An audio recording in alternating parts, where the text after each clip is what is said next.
Vamos efetivamente agora para a resolução de questões de concurso público. A grande maioria é da CESP-UNB.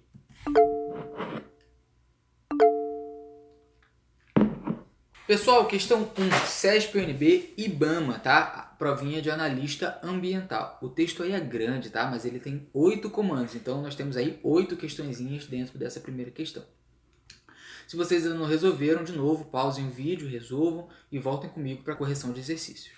Gente, muito importante, sempre que vocês forem fazer uma questão de prova, primeiro leiam um comando, que é justamente a questão, e depois leiam o texto de apoio, tá? Porque você não sabe exatamente o que a questão vai pedir, e ao ler o texto de apoio você pode simplesmente estar dando atenção a coisas que não serão objeto da questão. Leiam a questão, entendam o que ele quer e já se direcionem ao texto pensando nisso, pensando como responder isso, tá? Você vai ganhar tempo e você vai ser um cara que vai sair, ou uma pessoa, né, uma mulher, que vai sair na frente dos concorrentes. Nesse caso aqui, como não estamos fazendo uma prova, é simplesmente exercício de fixação, eu vou fazer uma leitura geral e aí depois iremos bater ponto a ponto, voltando só nos casos específicos que eu destaquei em negrito, tá bom? Então vamos lá. Me acompanha aí. 2 décadas depois, Francisco Alves Mendes Filho ainda não era um mito da luta contra a devastação da Amazônia quando foi preso em 1981, acusado de subversão e incitamento à luta de classes no Acre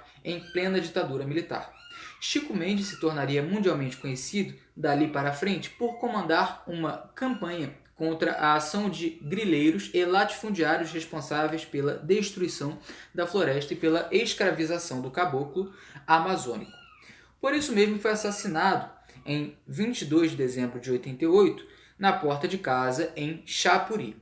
O crime cometido por uma dupla de fazendeiros foi punido com uma sentença de 19 anos de cadeia para cada um. Faltava reparar a injustiça cometida pelos militares.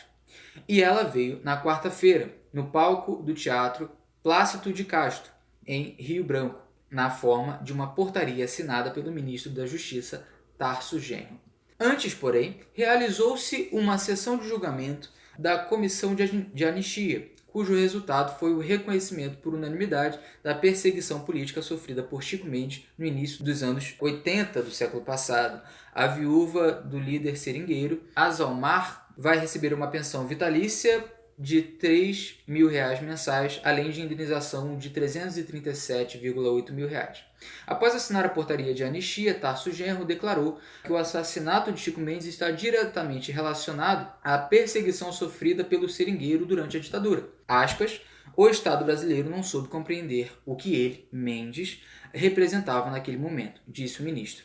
O Brasil pede perdão a Chico Mendes, afirmou ao assinar o documento. Que documento é esse? A portaria, beleza?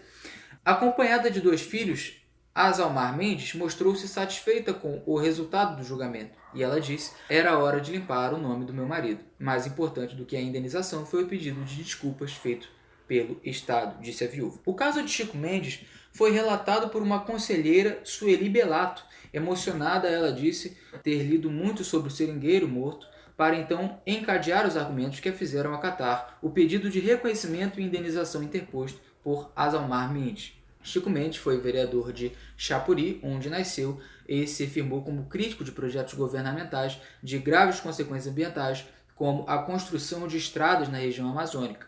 No relatório, foi aprovado por unanimidade a conselheira... Gente, tá faltando um que aí, escrevam por favor. No relatório, vírgula, que foi aprovado por unanimidade, a conselheira contou detalhes da vida de Chico Mendes, da infância pobre nos seringais ao dia em que foi assassinado. Segundo Sueli Belato, a atuação de Mendes contra grileiros e latifundiários rendeu durante a ditadura um arquivo de 71 páginas redigidas por agentes do antigo Serviço Nacional de Informações, SNI.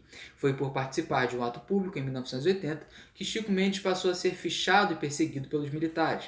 Em Rio Branco, o seringueiro fez um discurso exaltado contra a violência no campo provocada pelos fazendeiros. Na época, Chico Mendes foi enquadrado na Lei de Segurança Nacional, acusado de atentado contra a paz, a prosperidade e a harmonia entre as classes sociais. Preso em diversas ocasiões, só foi definitivamente absolvido em 1º de março de 84, 4 anos depois, portanto, de iniciadas as perseguições. De acordo com a conselheira Sueli Belato, embora o relatório não tenha se aprofundado na questão, foi possível constatar que Chico Mendes também foi torturado enquanto estava sob custódia de policiais federais. Vamos lá, comando da questão. Ainda com base no texto de Leandro Fortes e considerando os aspectos textuais e gramaticais, julgue os próximos itens. Primeiro item. O termo "o documento", linha 21, refere-se à portaria de anistia. Gente, sim, tá? Eu tinha dito isso antes. Quando ele diz afirmou assinar o documento, ele se refere justamente ao documento da portaria de anistia, tá? Quando ele pede perdão, né? Diz que o Estado não soube entendê-lo naquele momento. Então, esse documento justamente é um mecanismo coesivo chamado hiperônimo. É quando você substitui uma palavra por outra que engloba um campo maior. Por exemplo, quando eu digo o avião voava, ponto. A máquina era muito pesada. Gente, a máquina é o avião, tá? Mas aí, para não repetir a palavra avião, eu substituo por um quase sinônimo, mas que engloba o conjunto no qual o avião está contido, que é uma máquina, na verdade. Tá? Então, quando eu digo documento, eu tenho, dentre as espécies de documento, portarias, né, medidas provisórias, leis em sentido material que sejam. Mas o documento é ali um mecanismo coesivo, que retoma quem? Retoma a portaria de anistia. Questão 2. A expressão "na época", no início do último parágrafo do texto, refere-se ao período em que Chico Mendes foi perseguido pela ditadura militar. Vamos voltar aqui, vamos ler? Olha só. Foi por participar de um ato público em 1980 que Chico Mendes passou a ser fichado e perseguido pelos militares. Em Rio Branco, o seringueiro fez um discurso exaltado contra a violência no campo provocada pelos fazendeiros. Na época, Chico Mendes foi enquadrado na Lei de Segurança Nacional. Claro, estou falando da década de 80, na época em que foi perseguido, tá? Está retomando, então, essa frase anterior, tá? Semanticamente. Então, nós temos aí que a questão 2 está correta. A expressão "na época" refere-se ao período em que Chico Mendes foi perseguido pela ditadura, que foi justamente na década de 80. Questão 3. Pelas opiniões apresentadas no texto, verifica-se que o ministro da Justiça e a conselheira possuem posições opostas no que se refere à atuação política de Chico Mendes. Pelo contrário, tá? A atuação, se você prestou bem atenção, ela é convergente, ela é congruente. Ela caminha ao encontro, ao mesmo sentido, por isso não são opostas. Ou seja, os dois estavam convictos da inocência de Chico Mendes. Por isso que a proposta, né, de perdão ali e indenização foi aprovada por unanimidade. Ou seja, tanto a conselheira quanto todos os outros estavam convergindo ao pensar que ele era inocente e mereceria ser perdoado e ressarcido. 4. Estaria de acordo com o que estabelece a prescrição gramatical para textos escritos no nível formal da linguagem, tais como os documentos oficiais, a substituição da expressão "dali para frente" por "dali para frente". Gente, ele falou bonito, falou longo, mas a verdade é que ele quer dizer que está de acordo com a língua padrão? Está de acordo com a linguagem formal? Se sim, sim. Se não, não. Tá?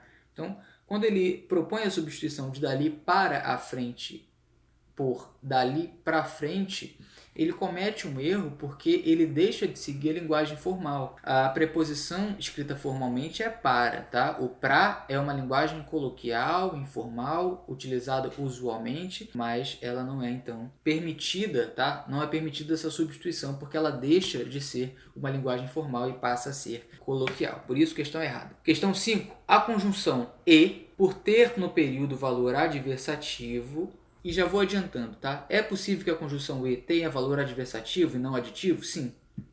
Essa aqui vai para os alunos de Coreba. Olha só, a conjunção "e" pode ter valor adversativo e a conjunção "mais" pode ter valor aditivo. Por isso não se decora conjunção, por isso se entende conjunção. Uma provinha um pouco mais elaborada, ela vai saber que você decorou, você gastou neurônio à toa, porque você vai errar essa questão. É possível que a conjunção que parece adição exprimir uma ideia justamente de contraponto. Vamos lá. A conjunção "e", por ter no período valor adversativo, pode ser substituída pela conjunção "mais". Ou seja, a conjunção "mais" aí enquanto valor adversativo também. Sem prejuízo para as informações do texto. Agora, vamos ver, tá? Vamos ali voltar à linha 10. A conjunção "e", vamos ver se ela poderia ser substituída.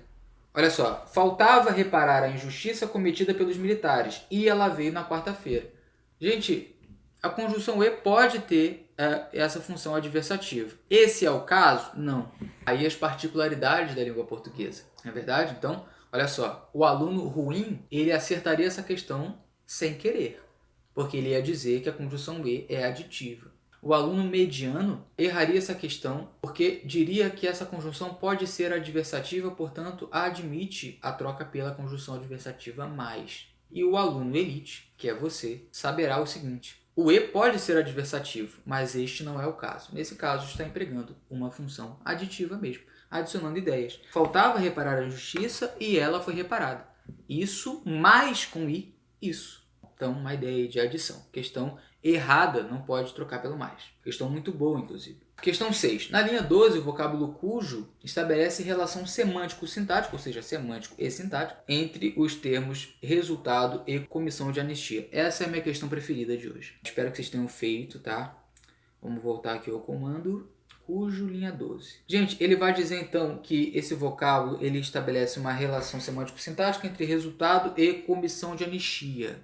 O que vocês vão entender é o seguinte: esse cujo é um pronome relativo. Ele introduz uma oração subordinada adjetiva. Qual é a característica do pronome relativo? Retomar o termo antecedente. A expressão substantiva antecedente e os seus regidos. Nós podemos ter o que, nós podemos ter o qual, nós podemos ter o onde, nós podemos ter o cujo.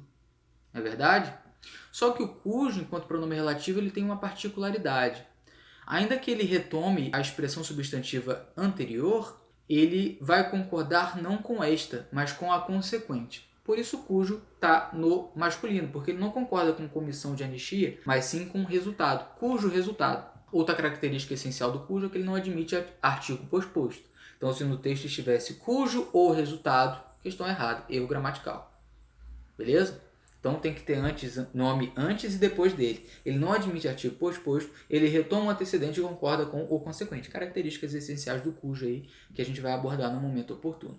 Olha só, essa questão está certa? Você poderia dizer que está, mas há um erro semântico aí que torna a questão errada. Quando eu digo, porém, realizou-se uma sessão de julgamento da comissão de anistia, cujo resultado foi reconhecido, vocês têm que se atentar para o seguinte: qual é o núcleo da oração anterior à oração que o cujo introduz? Sessão. Uma sessão de julgamento. Quando eu digo da comissão de anistia não é o sujeito, quer dizer, não é o núcleo do sujeito. Ela é integrante, ela é um adjunto adnominal. O cujo poderia retomar comissão de anistia? Sim, porque é um nome. Mas há um problema aí não sintático, mas semântico. A relação semântica com cujo não é da comissão, mas sim da seção. Porque faça a substituição comigo e veja no que dá. Se eu substituir o cujo, você sabe que o cujo ele aí exerce uma função de adjunto adnominal porque ele tem a função de posse. E aí, na substituição, ficaria o resultado da comissão de anistia. Né? O cujo retoma a comissão de anistia. O resultado da comissão de anistia. Gente, faz sentido? A comissão de anistia tem resultado ou é a sessão de julgamento que produz o resultado? A sessão de julgamento da comissão que produz o resultado. Por isso, estaria prejudicada a semântica do discurso caso você retomasse somente comissão.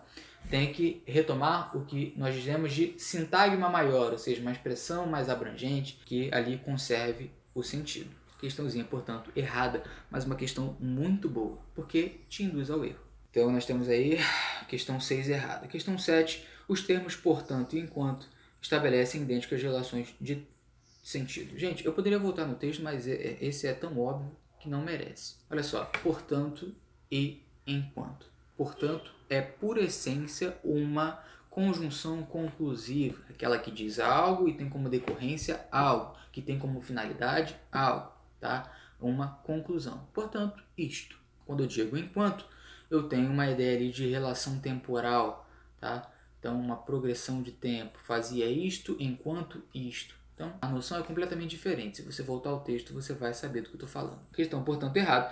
E item 8, o termo onde introduz oração adjetiva de sentido explicativo. Vamos ver? Olha só, o onde também está em negrito. Chico Mendes foi vereador em Chapuri, onde nasceu e se firmou. Aí esse se firmou já introduz uma outra oração, tá? Chico Mendes foi vereador é uma oração e onde nasceu é outra. Onde nasceu, pessoal, exerce uma dependência sintática em relação a Chico Mendes foi vereador em Chapuri? Sim. Não faz sentido você ter um onde nasceu isolado, fora de contexto, não é verdade? O comando da questão diz que o termo onde, ele introduz uma oração adjetiva explicativa. Vamos dar uma olhada. Chico Mendes foi vereador em Chapuri, onde nasceu Portanto, nós temos aí foi, o verbo que caracteriza uma oração, onde nasceu, outra oração, e se firmou. Então, nós temos esse firmou e reticências, outra oração, tá? Importante que vocês consigam diferenciar isso. Gente, a oração onde nasceu, ela exerce uma dependência sintática em relação à oração Chico Mendes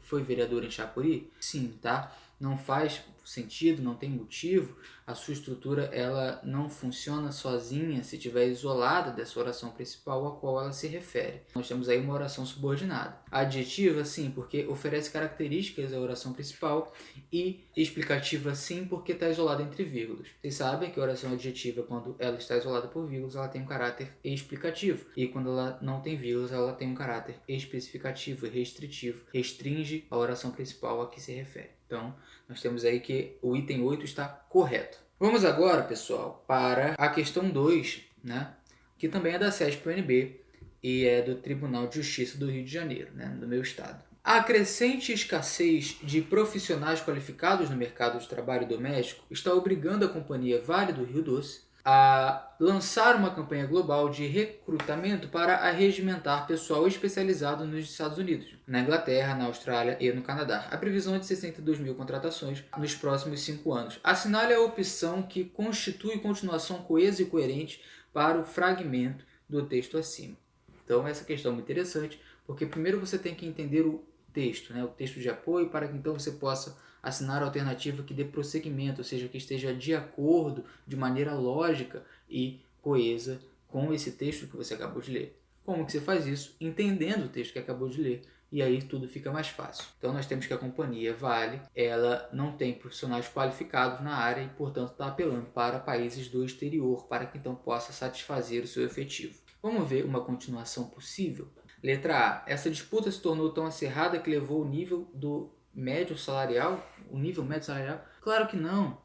Não tem nem disputa. Os profissionais não são qualificados, por isso que ela teve que recorrer a outros países. Disputa acirrada pressupõe uma qualidade de muitas pessoas ao mesmo tempo. Se todos são desqualificados, ou pelo menos a grande maioria, essa sequência é completamente incoerente. Incoerente por quê? Porque se autocontraduz. Não serve pra gente. B. Essa é a iniciativa mais audaciosa já tomada por uma empresa brasileira em matéria de oferta de emprego, e é mais uma das consequências da globalização da economia. Gente, contrariou alguma coisa em relação ao texto principal? Não. Manteve a coesão e a coerência? A lógica? Sim. Aí você pode dizer, mas essa não foi a iniciativa mais audaciosa? Você não está aqui para interpretar esse item. Você está aqui para dizer se esse item pode se dar como prosseguimento, como continuação do outro. Nesse caso, pode. O texto pode falar o que quiser. Ele está contrariando? Não. Na verdade, parece até plausível que diga isso. Essa é a iniciativa mais audaciosa. Na verdade, gerar 62 mil empregos para empregados do exterior é audacioso, não é verdade?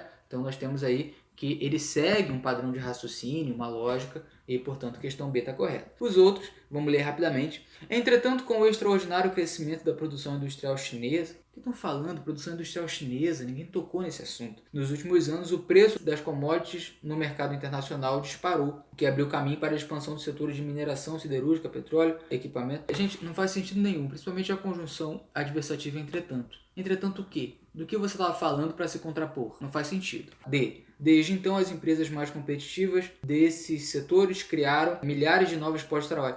Ninguém está falando de desde então, de empresas. A gente está falando no singular, a empresa Vale. Então, esse prosseguimento é ilógico. E todas as empresas vêm publicando anúncios em inglês em busca de profissionais qualificados de nível técnico superior. As empresas também vêm contratando trabalhadores aposentados e procurando atrair profissionais qualificados da Petrobras. De novo, empresas no plural não se refere ao nosso referente, que é a empresa Vale do Rio Doce. Portanto, alternativa B. Questão 3, CESP-UNB, TJ Rio de Janeiro. Aí duas questõezinhas desse tribunal estadual. Há 5 anos, sob o comando de George W. Bush, os Estados Unidos da América invadiram o Iraque. Já se mostrou a exaustão que a aventura foi uma catástrofe humanitária e um fracasso político que encalacrou o Pentágono numa ocupação militar sem perspectiva de solução. Verifica-se agora que foi também um desastre financeiro. Comando da questão. Assinale a opção em que o fragmento constitui continuação coesa e coerente do texto acima. De novo, mais essa abordagem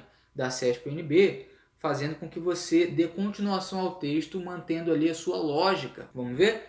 Letra A. Entretanto, Joseph, prêmio Nobel de Economia, calcula que a empreitada poderá sair por assombrosos 4 trilhões ou mais, dependendo de quanto tempo a ocupação durar. Não faz sentido nenhum. Primeiro, por entretanto, que dá uma ideia de oposição. E, na verdade, realmente, já está dizendo que foi uma catástrofe financeira. Segundo, que diz, dependendo do quanto tempo a ocupação durar. Gente, no texto, a ocupação já acabou. Ele está se referindo ao passado. Portanto, não faz sentido nenhum. B. Mas, agora que o país se encontra numa situação de déficit fiscal, a conta da guerra contribui para uma crescente desvalorização da moeda norte-americana, num movimento que dificulta o combate à crise de crédito nos Estados Unidos e agrava as suas repercussões globais. Vamos deixar esse de cantinho e vamos para C. Às vésperas da invasão, a Casa Branca estimava que gastaria algo entre 50 bilhões e 60 bilhões para derrubar Saddam Hussein e instalar um novo governo no país. Hoje, a conta está em 600 bilhões, ou seja, 10 vezes mais, e continua subindo. A D e a E são esdrúxulas, tá? A gente pode ler daqui a pouco, mas eu quero chamar a atenção para vocês em relação a B e a C. Quando você tiver duas alternativas que não contradizem o texto principal, então marque aquela que mais se identifica. Não é verdade?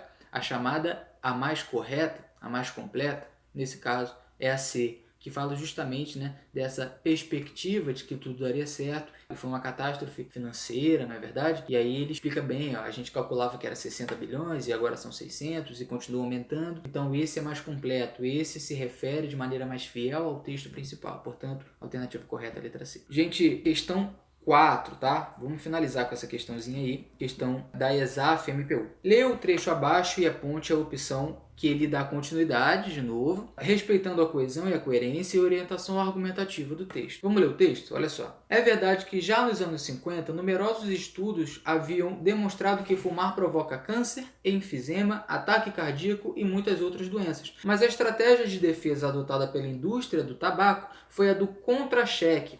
De um lado, contratava técnicos para criticar a metodologia empregada nessas pesquisas, de outro, pressionava os meios de comunicação para garantir que não fossem divulgadas. Ou seja, o que esse texto nos leva a entender é o seguinte: já há mais de 50 anos atrás, nós temos que pesquisas científicas já comprovaram que o tabaco faz mal ao ser humano, causando diversas doenças. E por que isso não foi tão difundido? Porque a indústria do tabaco, ou seja, aquela que ganhava dinheiro com as vendas, pressionava a mídia e dentre outros fatores, para não permitir que essas pesquisas fossem divulgadas. Vamos ver o texto que dá continuidade, mantendo a coesão e coerência. Letra A. Hoje não só se divulgam as pesquisas que atenuam o impacto do tabaco no organismo, buscando o controle da venda de cigarro a menores de idade e oferecendo tratamento gratuito aos que querem abandonar o vício de fumar. Gente, quando ele diz hoje não só se divulgam as pesquisas que atenuam o impacto do tabaco, ele usa uma expressão que indica que também se indicava antes e hoje se indica e faz mais alguma coisa. Então,